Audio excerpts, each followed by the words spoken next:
नमस्कार, HQ TV में आपका स्वागत है। हिमाचल प्रदेश सरकार गौवंश के संरक्षण के लिए अभी तक करीब 42 करोड़ रुपए खर्च कर चुकी है। ये बात आज हमीरपुर में ग्रामीण विकास मंत्री वीरेंद्र कंवर ने कही। उन्होंने कहा कि प्रदेश सरकार किसानों के उत्थान के लिए और प्रदेश के विकास के लिए निरंतर कार्य कर रही है। उसको 70 वर्ष किया गया था, जिसके माध्यम से करीब 6,09,000 लोगों को आज जो है वो पेंशन मिल रही है और अपने ही समय में 2 लाख लोगों को जो है वो उससे वृद्धावस्था पेंशन में जो है वो बढ़ोतरी हुई। और सबसे बड़ी बात है, जिसको 600 रुपये पेंशन मिलती थी उनको भी बढ़ा करके जो है वो पेंशन जो है करीब 850 रुपये उसमें हमारी सरकार के द्वारा जो थी वो की। और जिसमें जो दूसरा सबसे बड़ा फैसला लिया गया था और वो फैसला था कि एक बेसहारा गौवंश जो सबके लिए एक आफत बना हुआ था, जिसको हम सड़क पर छोड़ देते थे, आए दिन बहुत सारी दुर्घटनाएं होती थी और इसके साथ साथ बहुत सारी मृत्यु भी जो थी उसका मतलब एक कारण बना हुआ था।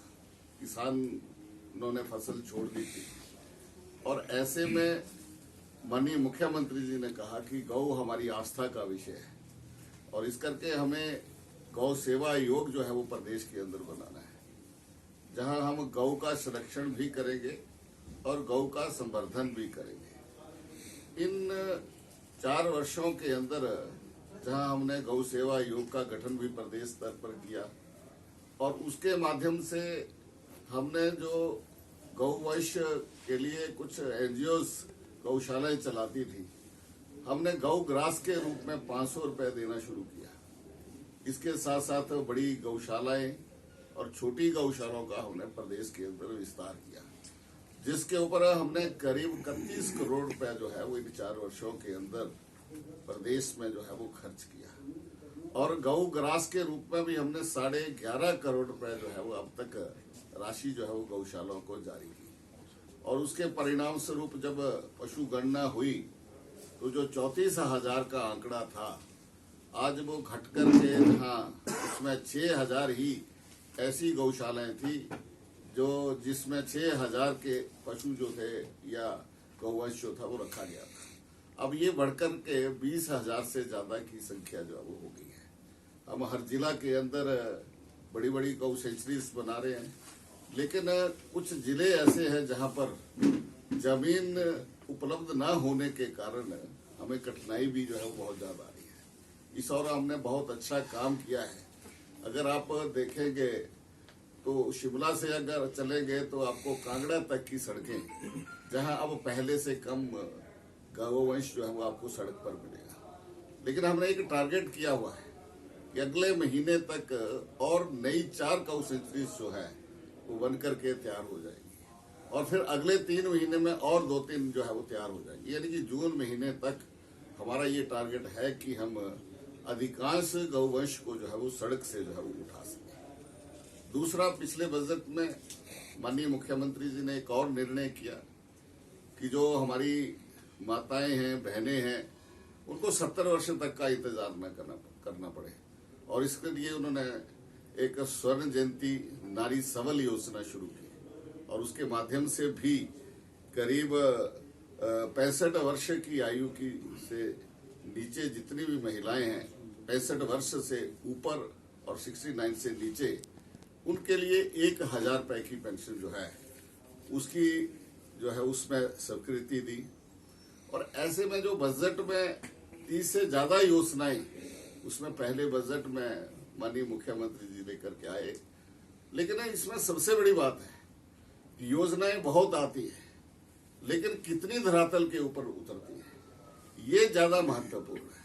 हमारी जो योजनाएं शुरू हुई, हम उनको सैचुरेशन तक जो है वो लेकर के जा रहे हैं। अगर आज हमने स्वर्ण जयंती नारी सबल योजना अगर लागू की है तो आज इसके माध्यम से 39,641 अतिरिक्त महिलाओं को जो है वो इससे लाभ हुआ है।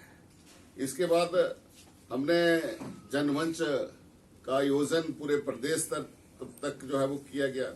और उसमें आज तक 200 ऐसे जनमंच जो है वो पूरे प्रदेश के अंदर, जहां उसकी अध्यक्षता कैबिनेट मंत्री स्तर तक जो है वो की गई, और उसमें 53,665 ऐसे मामले आए, ऐसी जन समस्या आई, जिसका भी हमने करीब 93% जो है वो सरकार के द्वारा जो है उसका समाधान जो है वो लोगों को घर द्वार तक जो है वो दिया गया।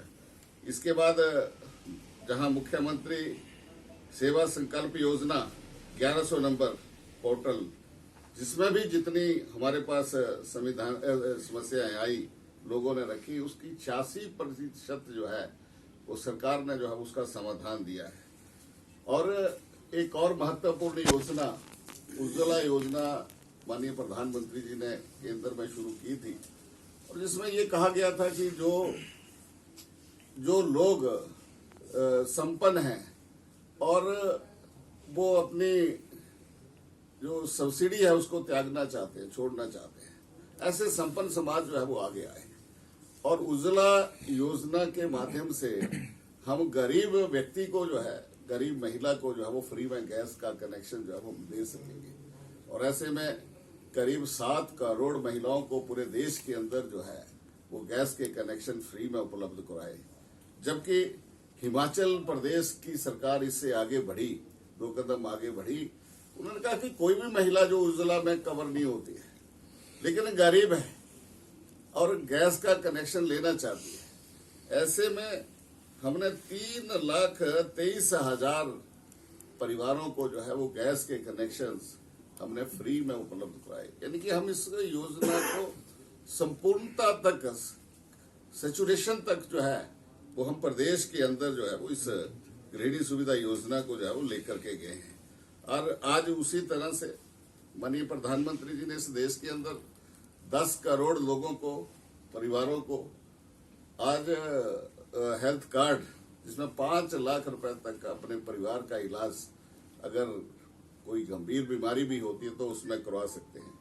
और ऐसे में हिमाचल प्रदेश की सरकार ने जो आयुष्मान भारत में कवर नहीं होते हैं, हम उसको एक्सटेंड करते हुए हिम केयर प्रदेश के अंदर शुरू की, जिसमें 5,17,000 परिवारों को पिछले वर्ष पंजीकृत किया गया। और उसमें 2.29 लाख, जिनका यानी कि 2,29,00,000 रुपए का निःशुल्क इलाज जो है वो उन परिवारों को जो है वो दिया गया। यानी कि आज जहां इसके अलावा भी हमारी एक और योजना है कि जो व्यक्ति पेंशन योजना के अंतर्गत नहीं आता है लेकिन गंभीर बीमारी के में ग्रस्त हो जाता है अपनी छोटी आयु में भी, उसके इलाज के लिए जो है वो सहारा योजना प्रदेश के अंदर माननीय मुख्यमंत्री जी ने जो है वो शुरू की, और जिसमें करीब 17,999 लाभार्थी जो है वो इसमें आए, और करीब 60 करोड़ के करीब जो है वो प्रदेश सरकार ने जो है वो इस योजना के माध्यम से जो है वो खर्च किया। ऐसी और भी योजनाएं, जिसका हम स्वावलंबन योजना कि लोग जो है वो स्वयं आगे आए और अपना जो है वो रोजगार प्राप्त करने के लिए जो है वो उसके लिए एक ऋण की व्यवस्था जो है वो प्रदेश सरकार ने शुरू की गई, जिसमें 18 से 45 वर्ष की आयु में वो अपना ऋण के लिए जो है वो अप्लाई कर सकते हैं। और ऐसे में करीब 860 करोड़ रुपए का जो निवेश हुआ, और जिसमें 9216 लोगों को जो है वो इसके माध्यम से भी सरकार के द्वारा जो है वो रोजगार जो है वो दिया गया, जो रोजगार की व्यवस्था जो है वो सरकार के द्वारा की गई। ऐसे अनेकों महत्वपूर्ण विषय जो है वो जो योजनाएं जो है वो सैचुरेशन तक सरकार लेकर के गई है। हालांकि 2 वर्ष का समय बीता, 4 वर्ष का समय बीता, तो 2 वर्ष कोरोना के कारण ही एक बहुत बड़ा प्रदेश स्तर के ऊपर जो है वो नुकसान, जहां सारे बिजनेस व्यवसाय जो है वो बंद रहे, कारोबार ठप रहे, काम नहीं हो सका। हमें स्वास्थ्य सेवाएं ज्यादा देने के लिए हमें अतिरिक्त धन जो है वो प्रदेश स्तर के ऊपर जो है वो खर्च जो है वो करना पड़ा। लेकिन उसके बावजूद भी आज हमारी सरकार जो है वो गांव के लिए, गरीब के लिए और गाय के लिए जो है वो इन 4 वर्षों के अंदर एक समर्पित सरकार जो है वो रही है। हालांकि प्रदेश में एक बहुत बड़ा वर्ग जो है वो कर्मचारियों का है और लगातार उनकी तरफ से भी एक बहुत बड़ी डिमांड आ रही थी कि हमें 6 पे कमीशन जो है वो प्रदेश स्तर के ऊपर लागू किया जाए। और ऐसे में चाहे वो हमारी आर्थिक परिस्थितियां बेशक ठीक नहीं है कोरोना के समय में भी, लेकिन उसके बावजूद भी आज माननीय मुख्यमंत्री जी ने जहां कर्मचारियों को पूरे वित्तीय लाभ उसके माध्यम से दिए, जिसके कारण 3000 करोड़ रुपए जो है वो हमें अतिरिक्त जो है वो आज कर्मचारियों को देना पड़ेगा। और इसके अलावा भी जो पेंशन धारक है उनकी पेंशन के लिए भी जो बढ़ोतरी हमने दी है उससे भी 2000 करोड़ रुपए का जो लाभ जो है वो भूतपूर्व जो हमारे कर्मचारी हैं उनको उसका जो है वो लाभ होगा। और इसके साथ साथ कि आज समाज के अंदर एक बहुत बड़ा वर्ग है जो गरीब है, लेकिन उसे जो रेडी फड़ी और मजदूरी के ऊपर अपना जीवन यापन करता है। ऐसे में हिमाचल प्रदेश की सरकार ने एक बड़ा महत्वपूर्ण निर्णय लिया कि ऐसे लोगों को भी हम जो है वो लाभ दे सकें। तो ऐसे में हमने 60 यूनिट बिजली जो है फ्री, यानी कि कोई जीरो बिल जो है वो उसका रहेगा, हमने हिमाचल प्रदेश के अंदर दिया। और 60 यूनिट से 125 यूनिट तक जो है वो हमने कहा है कि जो 1 रुपया 90 पैसे पर यूनिट हम लेते थे, अब हम 90% और सब्सिडी उसमें देंगे। उनसे 1 रुपये यूनिट का ही जो है वो हम उससे जो है वो सब्सिडी 1 रुपये यूनिट का ही बिजली का हम लेंगे। एक बहुत महत्वपूर्ण निर्णय जो है वो प्रदेश की सरकार ने जो है वो इसमें किया है। मैं ये समझता हूँ कि इन 4 वर्षों का जो हमारा ये कार्यकाल रहा, ये हमारा उपलब्धियों भरा कार्यकाल रहा है और यहाँ ढेर सारी उपलब्धियां प्रदेश सरकार ने जो है वो इस अपने थोड़े से समय में की है, चाहे कोरोना का जो है उस समय भी रहा है। धन्यवाद। धन्यवाद। देखते रहिए HQ TV, like share subscribe करना ना भूलें।